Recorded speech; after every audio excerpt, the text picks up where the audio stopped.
अरे भाई 11वीं में तो आ गए हम, लेकिन समझ नहीं आ रहा कि कॉमर्स लूँ, आर्ट्स लूँ, साइंस लूँ, क्या लूँ, समझ में नहीं आ रहा, कन्फ्यूज़न हो रहा है।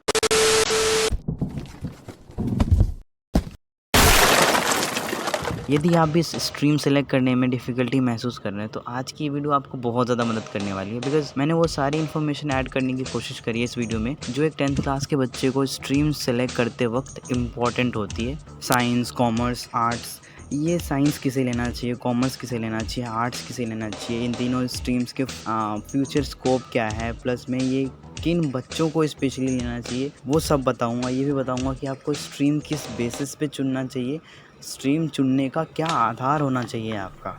एंड वीडियो की लास्ट में मैं एक आपको प्रो टिप दूंगा, जिससे कि ये वीडियो एंड वो प्रो टिप अपनाने के बाद आपको स्ट्रीम सेलेक्ट करने में प्रॉब्लम नहीं आएगी, I am definitely sure. Plus मैं आपको कुछ सिचुएशनल बेस्ड क्वेश्चन जो होते हैं ना, उन पे अपना सुझाव ज़रूर दूंगा कि कई बार होते हैं बच्चे की दो चीज़ों में कंफ्यूज हो जाते हैं कि ये करूं या ये करूं, तो उसमें कन्फ्यूज़न बहुत ज़्यादा क्रिएट हो जाता है। तो मैं उस अपना सुझाव दूंगा ताकि आपको डिसीज़न लेने में आसानी हो सके। एंड हम कुछ ग्राउंड रियलिटीज़ के बारे में बात करेंगे, क्या हालात चल रहे, कौन से करियर ऑप्शन फ्यूचर में ज़्यादा डिमांडेबल रहेंगे, उसकी भी बात करेंगे ताकि आपका फ्यूचर भी सिक्योर रहे, because we are planning for the future. चलिए शुरू करते हैं। बात करते हैं कि यदि आप स्ट्रीम चूज़ करोगे तो वो किन बातों पर निर्भर करेगा। मेरे हिसाब से यदि आप स्ट्रीम चूज़ करो तो वो 3 बातों पर निर्भर करेगा। पहला इंटरेस्ट, दूसरा एबिलिटी, तीसरा होगा the environment in which you live. Interest and ability का मतलब तो आप समझ ही गए होगा। इंटरेस्ट का मतलब है कि ऐसा कौन सा सब्जेक्ट है जिसे पढ़ने में आपको मज़ा आता हो, एंड एबिलिटी मतलब काबिलियत, ऐसा कौन सा सब्जेक्ट है जिसमें आप अपने आप को मजबूत महसूस करते हैं। अब इन दोनों के बीच में डिफरेंस समझो। फॉर एग्जांपल यदि मैं अपना एग्जांपल लूँ तो साइंस मेरे को पढ़ने में अच्छा लगता है, मुझे किसी भी चीज़ के पीछे का कारण जानना अच्छा लगता है, लेकिन साइंस को मैं अपना काबिलियत नहीं मानता, बिकॉज मैं उन चीज़ों को पता होता है लेकिन मैं अपने उन शब्दों को, उन बातों को साइंटिफिक टर्म में नहीं लिख पाता हूँ, जिससे मेरे मार्क्स कट जाते हैं। तो मैं साइंस को अपनी काबिलियत नहीं मानता। लेकिन आपको ऐसा सब्जेक्ट ढूंढना है जिसमें कि आपको आपकी काबिलियत भी है, आपको अच्छा भी लगता हो, उसमें इंटरेस्ट भी है आपको, उसमें वो आपकी एबिलिटी भी है, ताकत, जो मैं कह रहा हूँ मजबूती है आपकी, वो है, तो वो भी ढूंढना है। जैसे मैं अपना मैथ कह सकता हूँ, मुझे अच्छा भी लगता है, मेरी वो मजबूती भी है। तो आपको भी ऐसा ही सब्जेक्ट ढूंढना है, चाहे वो मैथ हो, एसएसटी हो, या फिर साइंस हो। थर्ड पॉइंट ये था कि the environment in which you live. For इसको समझाने के लिए मैं एक एग्जांपल लेता हूँ। यहाँ पे मान लो एक ए नाम का बच्चा है, बी नाम का बच्चा है। ए नाम के बच्चे ने बचपन से देखा अपने पापा को डील करते हुए, सुना है अपने पापा को डील करते हुए, प्रॉफिट्स एंड लॉस देखे उसने, तो मेरे हिसाब से डेफिनेटली वो बंदा कॉमर्स लेगा। बट वेयर एज जो बी नाम का बच्चा है, उसके पेरेंट्स दोनों वर्किंग हैं, बहुत ही एम्बिशियस है अपने बच्चों को लेकर के, बच्चा भी अपनी लाइफ को बहुत एम्बिशियस है, बच्चा लाइफ को लेकर के। एंड तो मेरे साथ डेफिनेटली ये वो टेक साइंस, बिकॉज उसके पेरेंट्स ने हमेशा ही बचपन से कहा होगा कि बेटा अच्छे से पढ़ना है, अच्छे मार्क्स लाना है, अच्छे कॉलेज में जाना है, अच्छी जॉब लेनी है, तो ही वो टेक साइंस। या फिर ऐसा हो सकता है कोई तीसरा बच्चा है सी नाम का, उसके पेरेंट्स क्या है प्रशासनिक क्षेत्र में, गवर्नमेंट सेक्टर में, तो वो बच्चा भी प्रेरित होगा अपने पेरेंट्स को देखकर और ये भी गवर्नमेंट सेक्टर में जाने की कोशिश करेगा, प्रेरित हो रहा है अपने पेरेंट्स से। या फिर ऐसा हो सकता है कि आपके चचेरे ममेरे या फिर बड़े भाई होंगे, वो स्ट्रीम्स जो लेते आ रहे होंगे, वो आप भी वही स्ट्रीम लोगे, क्योंकि एक डीएनए ब्लड घूमता आ रहा ना, तो क्या पता ऐसा हो सकता है कि आप उसी स्ट्रीम में जाओ जो आपके बड़े भाई ने लेते आए। तो ये 3 बातें हैं जिन पे आप कौन सा स्ट्रीम लोगे निर्भर करता है। हो सकता है कि मेरे तीसरे पॉइंट से कई बच्चे एग्री ना करते हो, बट मेरे हिसाब से तो लगता है कि वैसे जो भी है, जो थर्ड 2 पॉइंट मैंने आपको बताया ना, इंटरेस्ट एंड एबिलिटी के अनुसार ही आपको स्ट्रीम चूज़ करना चाहिए। एंड मैं नहीं चाहता कि आपको बाद में सफ़र करना पड़े। आप ऐसा करो कि शर्मा जी के लड़के को देखा मैंने आईआईटी में, बहुत अच्छा खासा कमा रहा है, तो आप भी आईआईटी में चल दिए साइंस लेके, और बाद में आपको सफ़र करना पड़े। मैं ऐसा बिल्कुल नहीं चाहता। आप जो भी स्ट्रीम लोगे, आप अपने इंटरेस्ट एंड एबिलिटी के अनुसार ही लोगे। आप किसी के देख दिखावट में काम नहीं करोगे। अब बात करते हैं साइंस के बारे में। अब देखो, साइंस जो है ना बहुत ही लोकप्रिय है एंड बहुत ही बेहतरीन करियर ऑप्शन माना जाता है, वो चाहे बच्चे हो या पेरेंट्स हो, दोनों का ही झुकाव ज़्यादातर साइंस की तरफ देखा गया कुछ बीते वर्षों में। एंड अब देखो, यदि साइंस इतना पॉपुलर है तो ऑब्वियस सी बात है कि ये इसमें करियर ऑप्शन भी अच्छे अच्छे होंगे, जैसे कि इंजीनियरिंग है, IT सेक्टर है, प्लस तुम्हारा मेडिकल सेक्टर हो गया। एंड साइंस लेके तुम रिसर्च सेक्टर में भी जा कर के, रिसर्च वाली फील्ड में भी जा कर के आग लगा सकते हो। साइंस लेने का सबसे बड़ा एडवांटेज ये है कि it keeps your option open, यानी कि यदि आप साइंस लेते हो तो आपके लिए कॉमर्स एंड आर्ट्स के भी करियर फील्ड आपके लिए खुले रहते हैं। बट ऐसा नहीं हो सकता कि यदि आपने कॉमर्स लिया है और फिर भी आपके लिए साइंस का करियर ऑप्शन हो, आपने आर्ट्स लिया हो फिर भी आपके लिए साइंस का करियर ऑप्शन हो, ऐसा नहीं हो सकता। बट साइंस के साथ ऐसा हो सकता है कि आपने साइंस लिया तो आपके लिए कॉमर्स एंड आर्ट्स दोनों की करियर ऑप्शन आपके लिए खुले रहते हैं। और इन्हीं 2 कारणों की वजह से बीते वर्षों में कुछ ऐसा देखा गया है कि जो बच्चे यूपीएससी क्लियर करना चाहते हैं वो अधिकतर बच्चे साइंस लेते हैं। उन बच्चों का अधिकतर झुकाव जो है साइंस की तरफ नज़र आता है। And guys I am definitely sure कि साइंस आपको एक flexible, respected and well paid jobs provide करा सकती है, बिकॉज साइंस में ऐसे करियर ऑप्शन है जहाँ पे आपको ये चीज़ें मिल जाएंगी। साइंस में ऐसा पोटेंशियल है कि जो आपको respected, flexible and well paid job provide करा सकता है। अब बात आती है साइंस किसे लेनी चाहिए, हु शुड टेक साइंस। मेरे हिसाब से यदि आपको टेक्नोलॉजी बहुत ज़्यादा अट्रैक्ट करती है, आपको टेक्नोलॉजी कैसे काम करती है इसमें आपको बहुत ज़्यादा क्यूरियोसिटी है, then you should go for science. And यदि आपको मेडिकल सेक्टर में आग लगाना है तो भी आपको साइंस लेना चाहिए। अब यहाँ पे कुछ बच्चों के पेरेंट्स होंगे, उन्हें बोलेंगे कि PCMB ले लें, यानी कि PCM के साथ PCB का combination. I don't think so कि आपको PCB के साथ मैथ का ज़रूरत है। बस कुछ ही टॉपिक्स होंगे इन डिफरेंशिएशन, इंटीग्रेशन वाले, लॉग वाले, जिसमें आपको मैथ की ज़रूरत पड़ेगी। उसके अलावा मैथ की ज़रूरत नहीं है बायो में। आप विदाउट मैथ PCB चल सकता है। और वैसे भी PCMB का combination it's a deadly combination, because सिर्फ PCM या PCB पढ़ने में बच्चे के हाथ में आ जाती है, आप उसका कॉम्बिनेशन पढ़ रहे हो, so it would be dangerous and deadly combination for you.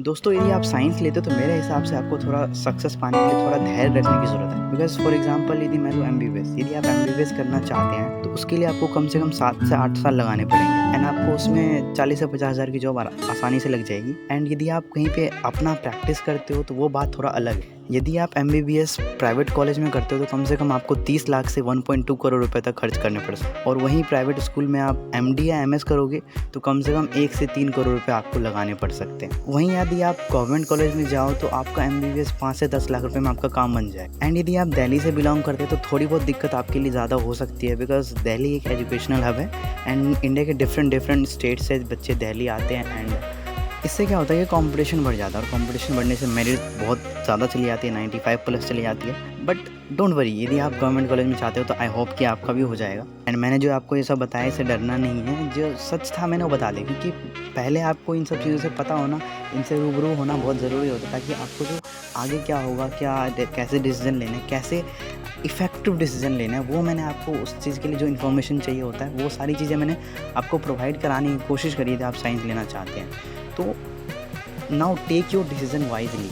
अब बात आती है कॉमर्स की। And commerce is the second most popular and demanded stream after science. यदि आपको नंबर्स में, फाइनेंस में, इकोनॉमिक्स में बहुत इंटरेस्ट है तो then commerce would be a great option for you. Commerce आपको फाइनेंशियल एंड कमर्शियल नॉलेज दोनों ही देगी, जो ना सिर्फ आपको जॉब पाने बल्कि आपकी लाइफ में भी बहुत इंपॉर्टेंट है। Commercial knowledge, financial knowledge is very important in your life. जब से GST आया है ना, तब से कॉमर्स वालों के लिए थोड़ा सा जो करियर ऑप्शन है थोड़ा सा वास्ट हो गया है। एंड आपने कॉमर्स लिया तो ये ह्यूमर होता है लोगों के बीच की कॉमर्स लेने से आपको जॉब जल्दी मिल जाती है, आपकी लाइफ जल्दी सेटल हो जाती है। कई हद तक मेरे को सही लगता है, ये जो ह्यूमर है जो भी है सच लगता है मुझे कई हद तक। फॉर एग्जांपल यदि आप CA बनना चाहते हैं, उससे पहले मैं आपको ये बता दूँ, मुझे CA का ज़्यादा फ्यूचर वैलिडिटी नज़र नहीं आता है, बिकॉज इतने खतरनाक कंप्यूटर बन रहे हो, उसके सामने इंसान कुछ नहीं है। वैसे आपको वीडियो के लास्ट में आपको पता चल जाएगा मैं ऐसा क्यों बोल रहा हूँ, जहाँ पर मैंने प्रो टिप दिया है ना वहीं पर आपको समझ में आ जाएगा मैं ऐसा क्यों बोल रहा हूँ। खैर इंडिया में अभी भी CA का थोड़ा बहुत फ्यूचर वैलिडिटी है, बिकॉज इंडिया एक बहुत ही वास्ट कंट्री है। खैर जो भी है, CA जो है, आपको CA का जो मोस्ट इंपॉर्टेंट फंक्शन होता है वो है accounting and auditing are the most important function of a CA। And यदि आप CA बनना चाहते हो तो उसके लिए आपको सिर्फ 2-3 लाख रुपए खर्च करने की ज़रूरत है, उसमें आपका काम बन जाएगा। एंड यदि आपने कॉमर्स लिया है तो I think you should take your decision wisely. And CA के अलावा सोचो, जैसे कि बिजनेसमैन हो गया, इकोनॉमिक सेक्टर हो गया, बैंकिंग सेक्टर हो गया, स्टॉक मार्केट एनालिस्ट हो गया, चार्टेड फाइनेंशियल एनालिस्ट हो गया। इसके अलावा भी बहुत सारी चीज़ें हैं, मैंने तो बस इतना होता है, आप रिसर्च करो आपको बहुत सारी चीज़ें मिल जाएंगी। एंड मैंने आपको पहले भी कहा, स्टार्टिंग में ही कहा है कि कॉमर्स के, कि आपको कॉमर्स कभी भी लेट डाउन नहीं करेगा। Commerce has a vast career option. आप इसको करोगे, आपको जल्दी आपकी लाइफ सेटल हो जाएगी, आपको जॉब भी मिल जाएगी, जैसा कहा जाता है मिल जाएगी commerce, but commerce will never let you down. अब बात करते हैं आर्ट्स के बारे में। आर्ट्स जो है ना आजकल बहुत ही हाईली डिमांडेबल करियर ऑप्शन बन के उभरा है। एंड जैसे ही आप आर्ट्स का नाम लेते हो तो आपके दिमाग में IAS IPS का इमेज आता है। ऑब्वियस ही बात है, ये सारे जो जॉब्स है बहुत ही रिस्पेक्टेबल जॉब्स हैं। And that's why I would say कि जो आर्ट्स जो है आपको बहुत ही respectable, powerful and highly well paid jobs provide कराता है। आपको आर्ट्स और भी कई तरीके के करियर ऑप्शन प्रोवाइड कराता है, जैसे जर्नलिज्म है, लैंग्वेज है, हिस्ट्री है, साइकोलॉजी है, डिज़ाइन है, लैंग्वेज परफॉर्मिंग है, प्लस ह्यूमैनिटीज़ है। ये सारी जो करियर ऑप्शन है आपके लिए अच्छे वेल पेड करियर ऑप्शन है, you can go for it. Arts आपको कई तरीके से निखार सकता है, कई तरीके से आपके स्किल को डेवलप कर सकता है, जैसे कि सेल्फ एक्सप्रेशन यानी कि self confidence plus creativity plus your it would increase your critical thinking and also it would also increase your leadership qualities and as much as I know अधिकतर arts लेने वाला बच्चों का जो मेन गोल होता है वो होता है यूपीएससी क्लियर करना and I think it would be easy somewhat easy for you कि आप यूपीएससी क्लियर करने के लिए क्योंकि जो यूपीएससी क्लियर करने के लिए जो चीज़ें चाहिए क्रिटिकल थिंकिंग एंड जो सब मैंने आपको पहले बताया वो सारी चीज़ें थोड़ी बहुत डेवलप हो जाती हैं आपकी आर्ट्स में। एंड आसान तो कुछ भी नहीं है, आसान दिक्कतें आती हैं लेकिन थोड़ा सा इजी हो जाता है आर्ट्स वालों के लिए क्लियर करना। यदि आपने आर्ट्स लिया तो आपके लिए पूरा का पूरा गवर्नमेंट सेक्टर यानी कि प्रशासनिक क्षेत्र खुला हुआ है, प्लस इवेंट मैनेजमेंट है, होटल मैनेजमेंट है, ये सब आप जाके आग लगा सकते हो। और भी कई सारे करियर ऑप्शन हैं, आप जाओगे रिसर्च करोगे तो पता चलेगा आपको, रिसर्च करिए आपको पता चलेगा। एंड ना सिर्फ इसमें आर्ट्स वाले बल्कि साइंस एंड कॉमर्स वाले बंदे भी जाके आग लगा सकते हैं। एंड आई थिंक साइंस वाले जाएंगे, जितना बीते वर्षों में देखा गया तो साइंस वाले जाएंगे यूपीएससी की लाइन में तो पक्का जाएंगे। एंड गाइस यदि आप यूपीएससी की तैयारी करो तो मैं आपको बता दूँ इसमें कम से कम 15 से 18 लाख बच्चे बढ़ते हैं एंड सिर्फ 800 से 1000 बच्चे सेलेक्ट होते हैं। इसका मतलब क्या है कि सिर्फ एक बंदे के पास होने के चांसेस 1% भी नहीं है। तो आप समझ रहे हो ना आपके हार्ड वर्क का लेवल क्या होना चाहिए, आपके मेहनत का लेवल क्या होना चाहिए। एंड आई थिंक आपको अपने कंपटीशन की परिभाषा को चेंज करने की ज़रूरत है। Because you are not in the competition with the limited student, you are competing with the lakhs of student where very few are going to be selected. अब ये जो लाखों बच्चे होंगे वो लिमिटेड सीट्स के लिए फाइट कर रहे होंगे, तो मैं आपको डरा नहीं रहा हूँ, मैं आपको बस बता रहा हूँ कि आपको आइडेंटिफाई करना है कि आपके मेहनत का लेवल क्या होना चाहिए यदि आप यूपीएससी क्लियर करना चाहते हो। तो identify your hard working level to crack the UPSC. अब बात आती है प्रो टिप की। देखो 11th क्लास एक ऐसी क्लास है ना जिसमें आप अपनी गाड़ी को दिशा दिखाते हो। अभी तक आप क्या करते आ रहे थे, अभी तक आप सिर्फ अपनी गाड़ी में फ्यूल भर रहे थे, लेकिन अब वो टाइम आ गया है जब आप अपनी गाड़ी को दिशा दिखाओगे, वो टाइम आ गया है। तो मैं आपको एक ऐसा सजेस्ट करूँगा ना कि आप ऐसे अपने गोल बनाओ, ऐसे आप स्ट्रीम चूज़ करो जिसकी फ्यूचर में बहुत ज़्यादा डिमांड और वैल्यू हो। Because we are planning for the future. अभी आपने कुछ करना नहीं है but we are planning for the future, because हमें फ्यूचर बनाना है। फ्यूचर बनाना है तो हमें उसके लिए गुड डिसीजन लेना पड़ेगा। We have to take good decisions, okay. And आपके पास एक ऐसी स्किल होनी चाहिए जिसकी फ्यूचर में बहुत ज़्यादा डिमांड हो, जिसकी फ्यूचर में बहुत ज़्यादा आवश्यकता हो। एंड प्रो टिप में मैं आपको एक ऐसी वेबसाइट का नाम बताने वाला हूँ जिससे आपको पता चलेगा कि आप जो बनना चाहते हो, जो आपका गोल है, उसकी फ्यूचर में कितनी वैल्यू होगी, उसकी फ्यूचर में कितनी ज़्यादा डिमांड होगी, वो आपको इस वेबसाइट से पता चलेगा। एंड वेबसाइट का नाम है willrobotstakemyjob.com। जिस तरीके से मशीनीकरण हो रहा है ना, मुझे लगा कि आपके साथ ये इन्फॉर्मेशन शेयर करना चाहिए, जिससे डेफिनेटली आपको अपना फाइनल डेस्टिनेशन चुनने में दिक्कत नहीं आएगी। एंड यदि मैं इसमें अकाउंटेंट सर्च करूँ तो अकाउंटेंट की 94% जॉब लॉस्ट होने की संभावना इस वेबसाइट में बताई जा रही है। एंड सोच के देखो सच भी लग रहा है, क्योंकि जिस तरीके से इतने खतरनाक सॉफ्टवेयर एंड कंप्यूटर्स बन रहे हैं उसके सामने इंसान तो कुछ नहीं है, इसीलिए इनकी वैल्यू ख़त्म होनी है। It will be replaced by computers. And यदि मैं इसमें लॉयर सर्च करूँ तो वो सिर्फ 4% लॉस्ट होने की संभावना है। और मुझे वो भी नहीं लगता कि 4% होगी, बिकॉज़ लॉयर सिर्फ एक लॉ का काम सिर्फ एक इंसान ही कर सकता है। बिकॉज़ ये एक प्रशासनिक क्षेत्र के काम है और जितने भी प्रशासनिक क्षेत्र के काम होंगे ना वो सिर्फ इंसान कर सकता है, कंप्यूटर नहीं कर सकता। Because it can not be replaced by a computer. कई बार क्या होता है कि हम दोस्तों के भेज चले आते हैं, उसने साइंस लिया होता तो हम भी साइंस ले लेते हैं, उसने कॉमर्स लिया होता तो हम भी कॉमर्स ले लेते हैं। बट आई वुड सजेस्ट कि यार ऐसा आप मत करो, बिकॉज मे बी वो जिस बंदे ने साइंस लिया वो बंदा साइंस में अच्छा हो, बट मे बी आप ना हो, तो क्या पता बाद में आपको सफ़र करना पड़े। तो ऐसा करोगे तो फिर आपको ही करियर ऑप्शन में आगे दिक्कतें आएंगी। बिकॉज 11th क्लास में आप अपनी गाड़ी को दिशा दिखा रहे हो, मैंने आपको पहले भी कहा है, तो please take your decision wisely. पर हम ये भी करते हैं ना कि जो शर्मा जी का लौंडा यदि IIT में अच्छा कमा रहा है या फिर वो CA बन गया तो अच्छा कमा रहा है, हम भी ऐसे इस चक्कर में साइंस या कॉमर्स ले लेते हैं। But this is not for you man, you have to find your interest and ability and accordingly you have to take your stream, okay. And ये भी मैं कहूँगा कि कई बार क्या होता है कि हम पैसे के चक्कर में कॉमर्स ले लेते हैं या साइंस ले लेते हैं या आर्ट्स ले लेते हैं। आर्ट्स तो खासकर जो बच्चे लेते हैं वो कहते हैं कि उसमें पावर एंड पैसा दोनों है। But I would not suggest कि आप ऐसा करो। पैसा देखो तीनों ही स्ट्रीम में पैसा है, but you have to make hard working efforts for that. कोई भी चीज़ आसान नहीं है, आपको पैसा मिलेगा तो किसी भी स्ट्रीम में जाओ तो आपको अच्छी खासी जॉब मिल जाएगी, अच्छा अपॉर्चुनिटी, अच्छा करियर ऑप्शन तीनों में है। Take your decision wisely, okay. अब कुछ ग्राउंड रियलिटीज़ एंड कुछ ऐसे करियर ऑप्शन के बारे में बात करेंगे जो फ्यूचर में बहुत ही डिमांडेबल एंड वैल्यूएबल होंगे, because we are planning for the future and हम फ्यूचर के अकॉर्डिंगली डिसीजंस लेंगे। देखो इंडिया में जॉब की ना बहुत बुरी तरह लगी पड़ी है। यदि आप भीड़ का हिस्सा बन रहे हो या फिर जॉब के पीछे भाग रहे हो तो क्या पता आपका बहुत 10-15 साल लग जाए फिर भी आपकी जॉब ना लगी। तो आई वुड सजेस्ट कि please develop your skills. Skills ही दुनिया में ऐसी चीज़ है जिस दुनिया में आपसे कोई नहीं छीन सकता, एंड यही आपकी वैल्यू बढ़ाएगी, ठीक है। एंड मैं आपको बोलूँगा कि स्किल डेवलप करो, पर्सनालिटी डेवलप करो, कम्युनिकेशन स्किल डेवलप करो। यह इन चीज़ों पे अभी से काम करना शुरू करोगे तो ये आप में निखर के आएगी, यानी आपको निखार देगी, आपको रगड़ देगी ये, ठीक है। एंड अब बात करता हूँ मैं उन करियर ऑप्शन की जो फ्यूचर में बहुत ही डिमांडेबल एंड वैल्यूएबल होंगी। अब देखो स्क्रीन पे आपको कुछ करियर ऑप्शन के नाम दिख रहे होंगे, सेक्टर्स के नाम है एंड प्रोफेशन के नाम है। तो इनकी वैल्यू कभी भी फ्यूचर हो कोई से भी सदी आ जाए, इनका काम या इनकी वैल्यू, इनकी डिमांड कम नहीं होगी, ठीक है। तो ये चीज़ें मैंने डालने की कोशिश करी एंड और भी बहुत सारे प्रोफेशन होंगे, try to research about that, okay. मैंने तो बस कुछ प्रोफेशन के नाम बताए हैं एंड मैं उनको पढ़ देता हूँ क्या क्या है। इसमें तुम्हारा आ जाएगा मेडिकल सेक्टर आ जाएगा, रोबोटिक्स एंड ऑटोमेशन आ जाएगा, प्रशासनिक क्षेत्र यानी कि बोले तो गवर्नमेंट सेक्टर, टीचिंग प्रोफेशन आ जाएगा, आप समझ सकते हो क्यों, लॉ बोले तो जुडिशियल सेक्टर आ जाएगा, हॉस्पिटैलिटी आ जाएगा, ऑपरेशन एंड रिसर्च एनालिस्ट आ जाएगा, सॉफ्टवेयर डेवलपर आ जाएगा, ई कॉमर्स आ जाएगा एंड ये भी आ जाएगा कि जो हमारे देश के सम्मानित सेना लोग हैं, सेना में भी होगा, चाहे नेवी हो, आर्मी हो या फिर एयरफोर्स ऑफिसर हो। बात करते हैं कुछ सिचुएशनल बेस्ड क्वेश्चन की जिस पे मैं अपना सुझाव देने वाला हूँ। तो बट मैं जो क्वेश्चन बताऊंगा वो मैंने अपने आप से लिखे हैं, कुछ बच्चों से बात की वो लिखे हैं मैंने, तो मैं इस पे अपना सुझाव दे रहा हूँ बिकॉज डिसीजन सिर्फ आपको लेना है, because you are the driver of your vehicle, okay. आप अपनी गाड़ी के ड्राइवर हो एंड दिशा भी आप ही दिखा रहे हो, तो सिर्फ मैं सजेशन दूंगा, डिसीजन आपको लेना है। इसमें जो पहला क्वेश्चन है वो है ये है कि मुझे कॉमर्स लेना है बट मेरे पेरेंट्स कह रहे हैं कि मुझे साइंस लेनी चाहिए। तो मैं इस पर कहूँगा कि यदि आप अपना स्ट्रीम यानी कि कॉमर्स ले रहे हो, यदि इंटरेस्ट एंड एबिलिटी के अकॉर्डिंग ले रहे हो तो प्लीज़ टेक योर डिसीजन, आप कॉमर्स ही लेना है। पेरेंट्स, आई नो पेरेंट्स तुम्हारे बहुत एम्बिशियस है, तुम्हारे बारे में सोच रहे हैं, बट मैं ये कहूँगा कि यदि आप इंटरेस्ट एंड एबिलिटी के हिसाब से नहीं ले रहे हो काम, तो आपको वो चीज़ पढ़ने में मज़ा नहीं आएगा, बाद में सफ़र करना पड़ेगा आपको।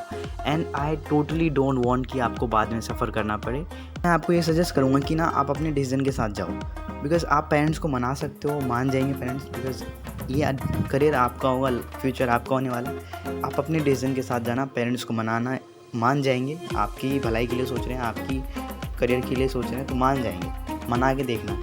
सेकंड कन्फ्यूजन ये है कि मैं साइंस लूँ या कॉमर्स लूँ, किस में ज़्यादा स्कोप है। ज़्यादातर बच्चों का ये कन्फ्यूज़न रहता है, क्वेश्चन रहता है कि किस में ज़्यादा स्कोप है। तो देखो मैंने स्कोप्स के बारे में तो बता दिया वीडियो में पहले ही। एंड रही बात कि मुझे क्या लेना चाहिए, यदि आप साइंस में अच्छे हो तो आप साइंस लेना, यदि आप मैथ्स में अच्छे हो तो कॉमर्स लेना, यदि आप दोनों में अच्छे हो तो मेरे हिसाब से आपको साइंस लेना चाहिए, ताकि आपका दूसरा करियर ऑप्शन, दूसरा डोर भी खुला रहे करियर ऑप्शन के लिए, ठीक है। अब इसमें दूसरा क्वेश्चन ये है कि मुझे यूपीएससी क्लियर करना है, साइंस लूँ या आर्ट्स लूँ। मेरे हिसाब से यदि आप साइंस में अच्छे हो तो ऑब्वियसली आप साइंस लेना, बट आप साइंस में अच्छे नहीं हो, बाद में आपको सफ़र करना पड़ेगा, तो आप आर्ट्स लेना। अदरवाइज़ यदि आप अच्छे हो तो मैं तो कह रहा हूँ कि आप साइंस लेना, बिकॉज इससे आपका करियर ऑप्शन के अदर डोर्स भी खुले रहेंगे, जिससे आपको ज़्यादा वास्ट करियर ऑप्शन मिलेगा। यदि आप बचपन से यूपीएससी क्लियर करने के लिए पैदा हुए तो ले लो आर्ट्स, अच्छा रहेगा, आसान हो जाएगा, थोड़ा सा आसान हो जाएगा। अब ये क्वेश्चन आता है कि भाई मैंने तो अभी तक कुछ सोचा ही नहीं, मेरा गोल ही क्लियर नहीं, मुझे क्या करना, मुझे कुछ पता ही नहीं है, कौन सा स्ट्रीम लूँ, मुझे पता ही नहीं चल रहा है, कन्फ्यूज़ बहुत हो रहा हूँ। तो पहली बात तो मैं आपको ये कहूँगा, सबसे पहले अपना गोल क्लियर करो,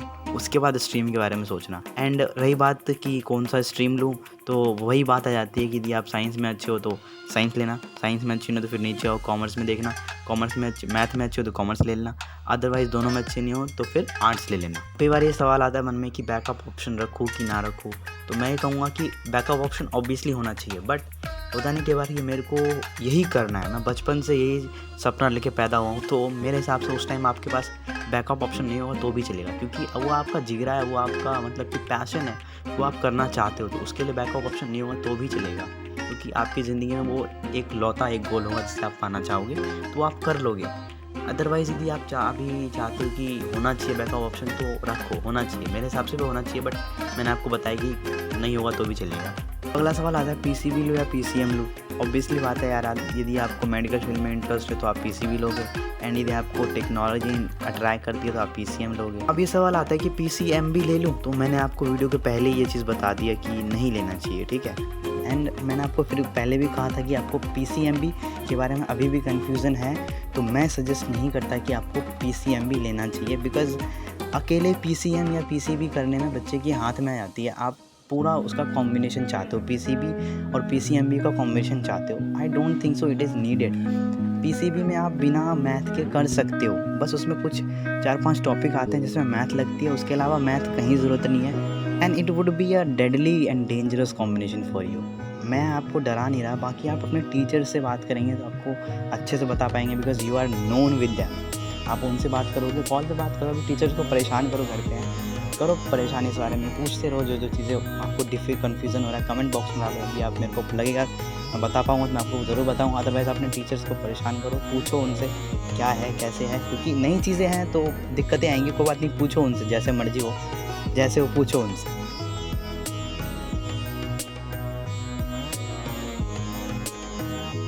आपको वीडियो अच्छी लगी होगी तो लाइक कर देना। आई होप कि आपको वीडियो अच्छी लगी होगी, एंड चैनल को सब्सक्राइब कर देना, एंड घंटी को भी छेड़ देना, and share to your friends as much as you can, because आपके दोस्तों को ये पता चलेगा कि जो वैल्यूएबल कंटेंट मैंने आपको प्रोवाइड कराने की चीज़ें प्रोवाइड कराने की कोशिश करी, वो सारी चीज़ें उन्हें भी ज़रूरत होंगी। तो please share to your friends, because it is very important to know, क्योंकि मैंने वो सारे वैल्यूएबल कंटेंट प्रोवाइड कराने की कोशिश करी है जो एक 10th क्लास के बच्चे को चाहिए होता है। Okay, please share to your friends.